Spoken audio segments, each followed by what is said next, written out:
Asante. Kwa majina naitwa Bradley Ouna na mimi ni mwanaharakati wa haki za binadamu na pia mimi ni mkurugenzi Concerned Citizens Kenya ambalo ni shirika la haki za binadamu hapa Mombasa. Leo nataka kusema asante kwa Bwana Ali Nuno, Coast Regional Police Commander, kwa ile kazi nzuri umefanya kuweza kuleta utulivu Coast Region. Kwa ile kazi nzuri umefanya kuweza kumanage Panga Boys hapa Coast Region.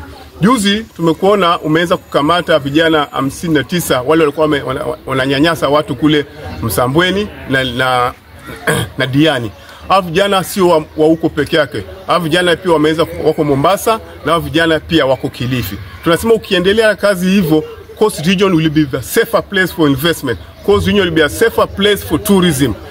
Hii shida ya Panga Boys haikuanza juzi.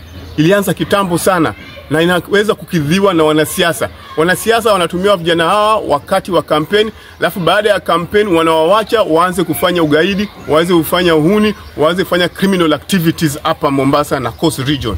Nataka kukuambia hivi Bwana Ali Nuno, juzi nikulisikia una complain kuwa ukiwapeleka mahakamani wanaweza kulipa cash bail.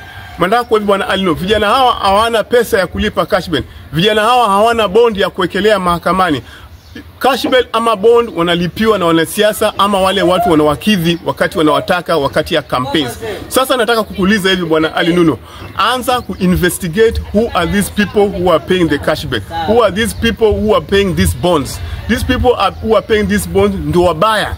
Wanafanya tunakosa amani hapa Mombasa. Pili nataka kuambia ni asante kwa kuweza kutransfer Msambweni Sub County Police Commander Bwana Ali Hilo. Pia nataka kusema asante kwa kuweza kutransfer Diani OCS Bwana Zakari Mose, kwa sababu hawa ni makomanda wamekuwa hapa Coast Region ama wamekuwa hapa Mombasa kwa wakati mrefu, na hivi vikundi vimekuwa kuweza kunyanyasa wananchi. Wanakata watu mapanga, wanazulumu watu barabarani, wanapiga wanaingilia biashara za watu mpaka kunakosa amani. Biashara ambayo inataka ifanye kazi mpaka very late inafungwa mapema.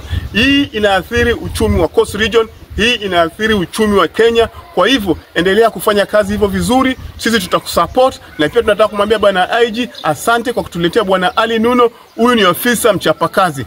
Bwana na Ministry of Internal Security, please make sure Bwana Ali Nuno is kept at the Coast Region for long, because he's a hard working officer. He doesn't sleep to make sure the Coast Region is safe.